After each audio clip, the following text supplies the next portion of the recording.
L'évangile de Jean nous plonge au cœur d'une rencontre inattendue. Jésus, un juif, s'adresse à une samaritaine au bord d'un puits. Un simple échange qui, au-delà des préjugés et des divisions, allait révéler une vérité profonde. Nous allons explorer ce moment précis, cette conversation qui a changé l'histoire, en nous concentrant sur les réactions et les pensées des disciples face à cette scène surprenante. Le récit de Jean 4, verset 25, se trouve à la fin d'une histoire unique. Jésus rencontre la femme samaritaine au puits et la conversation qui a lieu entre eux. Nous commencerons vers la fin de cette conversation, au verset 25.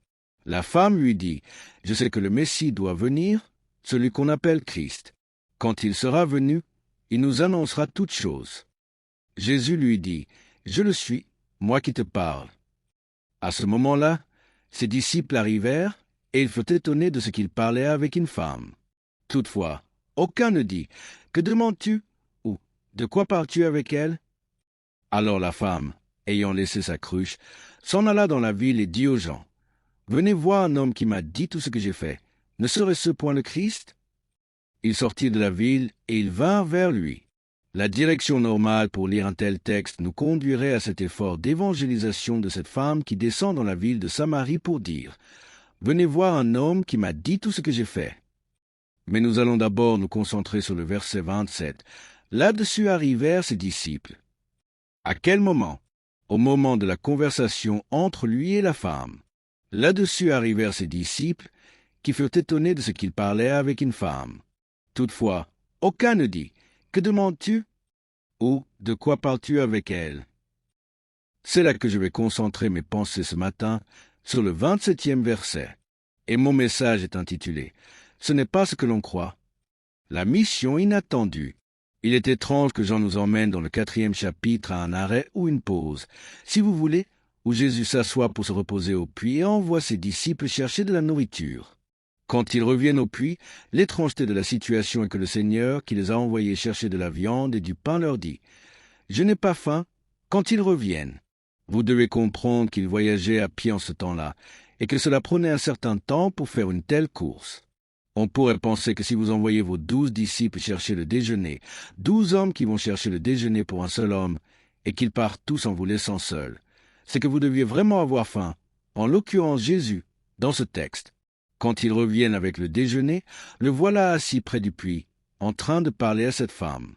Bien qu'il ait trop de respect pour lui pour le questionner, l'évangile de Jean lit dans leurs pensées et dit « Attends un instant, on pensait que tu avais faim ? Voilà que tu nous dis maintenant que tu as une nourriture que nous ne connaissons pas. On pensait que tu étais fatigué. Nous revenons et te voilà absorbé dans cette conversation avec cette femme. » Et il dit « Ce n'est pas ce que l'on croit. » Vous devez réaliser, mes frères et sœurs, que pour que Jésus dise qu'il devait absolument passer par la Samarie, c'était déjà surprenant en soi. Si nous pouvions excuser le fait qu'il soit devenu absorbé par cette conversation avec cette femme au passé douteux, nous sommes en but à une réalité flagrante. Que fait cet enseignant juif en Samarie? Aucun théologien juif qui se respecte ne serait jamais allé en Samarie en premier lieu. Il y avait une guerre entre les Samaritains et les Juifs, en ce qui concernait le fait que les Juifs résistaient à juste titre à la communion avec les Samaritains, parce que les Samaritains avaient une apparence de la piété, mais reniaient ce qui en faisait la force, ils refusaient de donner l'impression qu'il s'agissait de la même chose, alors que ce n'était pas du tout le cas. Il y avait une guerre entre eux. Les Samaritains étaient considérés comme impurs. Ils n'avaient aucun rapport avec eux. Ils n'avaient aucun projet pour eux. Ils n'avaient pas d'avenir pour eux parce qu'ils savaient des choses sur les Samaritains qui les auraient empêchés d'être éligibles à une relation légitime avec Dieu. C'est une chose quand les gens disent des choses sur vous qui ne sont pas vraies. Mais c'est autre chose quand ils ont des raisons légitimes de vous aliéner et de vous attaquer sur la base d'erreurs passées. Ce n'est pas que Jésus n'est pas au courant de ce qui se dit sur les Samaritains. Il est conscient de manière poignante de l'existence des Samaritains, de leur idolâtrie, de leurs erreurs, de leurs échecs. Et pourtant, il dit qu'il faut que j'aille en Samarie. Pourquoi vous préoccuper de la Samarie? Ils sont païens. Leur passé est corrompu. Leurs erreurs sont graves. Ils ne nous ont pas aidés à reconstruire le temple. En fait, ils ont été des échardes dans notre chair. Ils sont une multitude hétéroclite et un amalgame de beaucoup d'idées différentes. Ces gens sont confus. Et ce que les gens d'Église ont tendance à faire quand ils pensent qu'on est confus et qu'ils ne sont pas d'accord avec nous, c'est de nous attaquer ou de nous aliéner. Mais je suis tellement content que Jésus ne soit pas comme les gens d'Église. Il a dit, « Je dois absolument passer par la Samarie. » En d'autres termes, je fais des pieds et des mains pour aller chercher un groupe de personnes que tout le monde a rejeté parce que ce n'est pas parce que vous ne les avez pas incluses que je n'ai pas de stratégie pour leur vie. Et non seulement elles sont suffisamment importantes pour que je les ajoute à mon programme en les incluant dans mon itinéraire, mais je suis prêt à m'asseoir près du puits toute la journée pour trouver une personne qui peut m'aider à briser le mur et à entrer en Samarie. Une seule personne. La méthode divine. J'aurais pensé que Jésus, étant le Fils de Dieu, Jésus étant de la tribu de Juda, Jésus étant la semence d'Abraham, Jésus étant le rejeton d'Isaïe, s'il allait s'infiltrer chez les Samaritains et entrer dans leur monde, il aurait pu parler à leurs magistrats, leurs rois, leurs dirigeants, leurs autorités. J'aurais pensé qu'il aurait pris rendez-vous, au moins avec l'un de leurs prêtres, dans leur temple en ruine, et les aurait combattus écriture contre écriture pour les amener à une réforme de la vérité. J'aurais pensé que Jésus aurait écrit un blog et dit « Ils sont dans l'erreur et ils sont dans l'hérésie » et qu'il aurait attaqué leur intégrité. J'aurais pensé que Jésus les aurait mis sur écoute d'une manière ou d'une autre, en traitant avec leurs dirigeants pour entrer dans la ville, mais non. Jésus ne choisit pas l'aristocratie de Samarie. Il ne choisit pas les scribes religieux de Samarie, mais il s'assoit près du puits, sans même attendre un homme. Il attend qu'une femme de Sychar, descende au puits. La Bible ne nous donne même pas le nom de cette femme. C'est une femme sans nom. Et pourtant Jésus s'assoit près du puits et attend de la rencontrer. Il envoie ses garçons faire une course parce que parfois même les gens qui sont avec vous ne comprennent pas votre vision. Et ils vous aliéneront des gens même que Dieu vous a envoyés servir et sauver. Parce qu'il n'y a rien et il n'y a aucun groupe de gens qui agissent de façon plus importante que les gens qui sont avec l'homme de Dieu. Ils agissent souvent de manière plus importante que l'homme de Dieu lui-même. Jésus savait qu'il ne pourrait pas faire ce qu'il essayait de faire en étant entouré de ses disciples. Ils avaient déjà essayé de faire taire l'aveugle Bartimée qui était assis au bord de la route en mendiant. Il était trop bruyant et il faisait trop de bruit. Et qu'en est-il de la femme qui est venue à Jésus en pleurant pour sa fille? Ils ont dit, « Renvoie-la, car elle crie derrière nous. » Ses disciples auraient gâché la mission parce qu'ils étaient tellement endoctrinés d'idéologies préconçues qu'il n'y avait pas de place pour que la révélation brise leur religion orthodoxe. Certaines personnes sont tellement religieuses qu'elles manquent la révélation qu'il y a d'autres personnes qui peuvent être théologiquement dans l'erreur. Mais Dieu a quand même un but pour leur vie. Celles-là, il faut que je les amène. Oh, gloire à Dieu! La conversation au puits. Alors Jésus s'est assis près du puits et s'est mis à attendre que cette femme descende au puits. Et quand elle descend au puits, elle a un certain comportement. Elle a une sorte d'attitude propre aux personnes qui ont l'habitude d'être agressées. Elle n'attend pas qu'il l'attaque. Elle descend au puits et l'attaque lui en disant « Tu sais que ton peuple et mon peuple n'ont rien à faire ensemble. Tu le sais déjà. Alors ne viens pas ici en essayant d'être gentil avec moi, parce que tu sais que nous n'avons rien à nous dire. » Parfois, les gens qui ont été blessés sont les gens les plus difficiles au monde à aider, parce que même quand vous tendez la main pour les aider, ils ont déjà une attitude. Vous n'avez jamais été combattu comme vous le serez par quelqu'un que vous essayez de sauver de la noyade.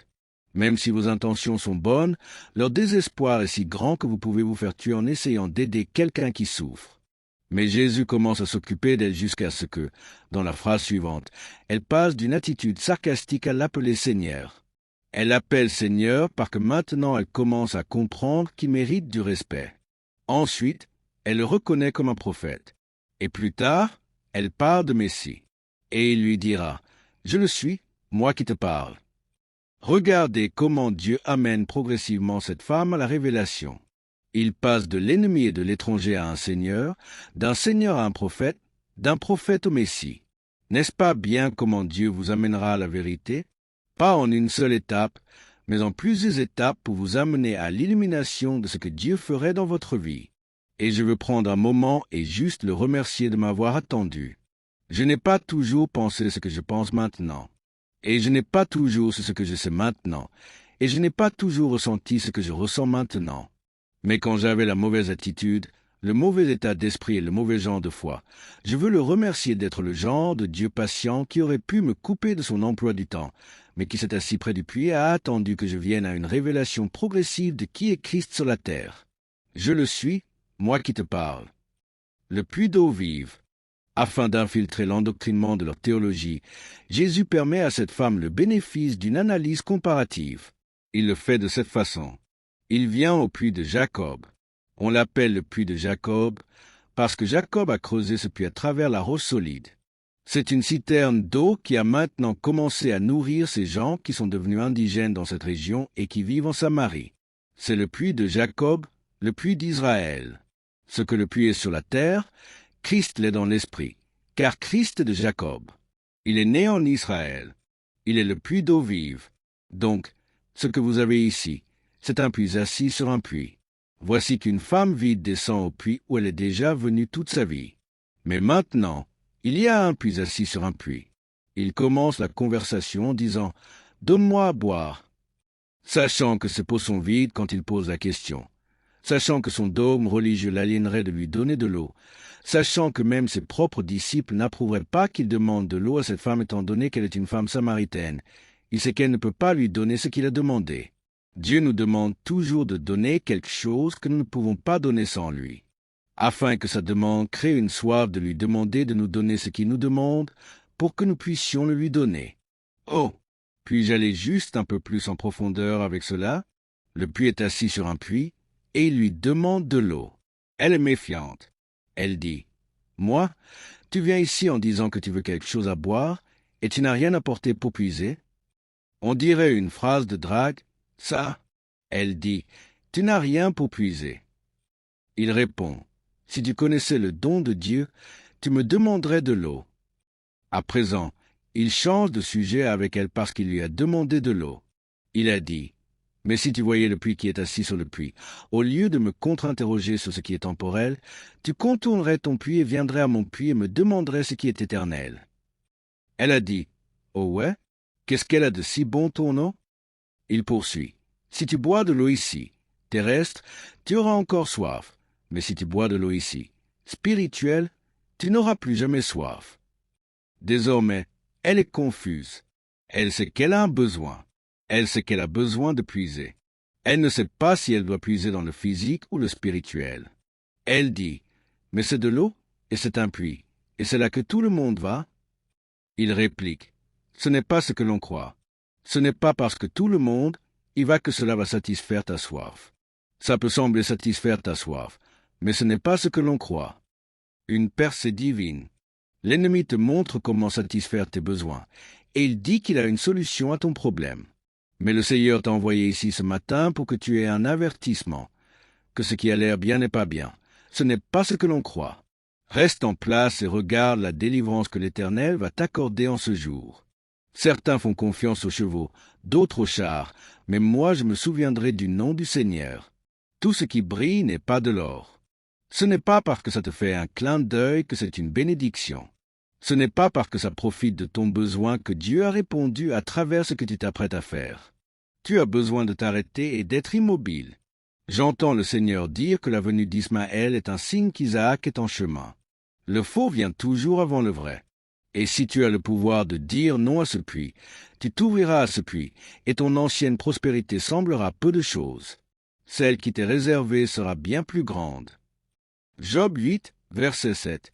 Et elle dit, « Donne-moi cette eau, afin que je n'ai plus soif et que je ne vienne plus puiser ici. » Elle veut dire, « Je suis fatigué. Puisque tu en parles, étranger. Je suis fatigué d'aller et venir, d'aller et venir, d'aller et venir, d'aller et venir aux mêmes vieilles choses qui me font juste tenir le coup pour un petit moment, et ensuite je dois y retourner et le refaire encore et encore et encore et encore. Je suis assez vieille et assez sage maintenant pour valoriser mon temps. Et je ne veux pas traverser l'année prochaine ce que j'ai traversé l'année dernière, en passant par les mêmes vieilles choses nulles, pour avoir un peu d'eau pour me faire tenir le coup pour le week-end.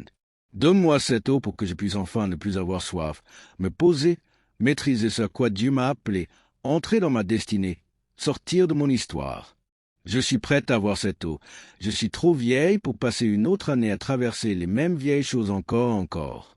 J'ai besoin d'une percée. Y a-t-il quelqu'un dans ce lieu ce matin qui est prêt pour une percée surnaturelle? Tu te rapproches. Tu es plus proche que tu ne l'as jamais été. Tu es plus proche que tu ne l'as jamais été de ta vie. Tu es plus près que tu ne l'as jamais été de ta vie. Tu es plus près de la paix que tu as cherchée. Tu es plus près de la puissance que tu as cherchée. Tu es plus près du but que tu ne l'as jamais été de ta vie. Ce n'est pas le moment de s'arrêter. Trace ton chemin. C'est pour ça que le diable te combat. C'est pour ça que l'ennemi essaie de te détruire. C'est pour ça que l'enfer se déchaîne dans ta vie. Parce que l'ennemi sait que tu as un rendez-vous avec le destin. Un rendez-vous que tu n'as pas fixé. Un rendez-vous dont tu n'avais aucune connaissance. Tu penses que tu descends juste au puits pour avoir les mêmes vieilles choses à nouveau. Mais c'est un coup monté. Dieu est sur le point de changer ta vie. Dieu est sur le point de te donner une percée. Dieu est sur le point de te délivrer. Dieu est sur le point de t'arracher de là où tu es. Dis à ton voisin, je suis à l'aube de quelque chose de grand. Écrivez dans les commentaires, je suis à l'aube de quelque chose de grand. Je sais que je n'ai pas l'air de valoir grand-chose. Je sais que je n'ai pas l'air d'avoir quoi que ce soit. Je sais que j'ai fait des choses stupides dans mon passé, mais je suis à l'aube de quelque chose de grand. Et je veux dire au diable, tu penses que je suis un pigeon? Ce n'est pas ce que l'on croit. Dieu a un plan pour ma vie. Dieu a une joie pour ma vie. Dieu a la victoire pour ma vie. Dieu a la délivrance pour ma vie. Que quelqu'un le loue. Que quelqu'un le loue. Que tout le monde le loue. Que tout ce qui respire loue l'Éternel. Tapote quelqu'un et dis, ce n'est pas ce que l'on croit. Tu penses que je ne vais rien devenir, mais le diable est un menteur. Tu penses que je ne vais pas faire un retour en force, mais le diable est un menteur. Tu penses que je ne vais pas avoir de percée, mais le diable est un menteur. Dis à tous ceux qui t'ont quitté, ce n'est pas ce que l'on croit. Tu pensais que j'étais un navire en train de couler, mais le diable est un menteur. Je prie pour que la parole s'enfonce profondément dans votre cœur et qu'elle porte de vrais fruits dans votre vie. Que Dieu vous bénisse merveilleusement et que le ciel vous sourie jusqu'à ce que vous et moi puissions nous retrouver.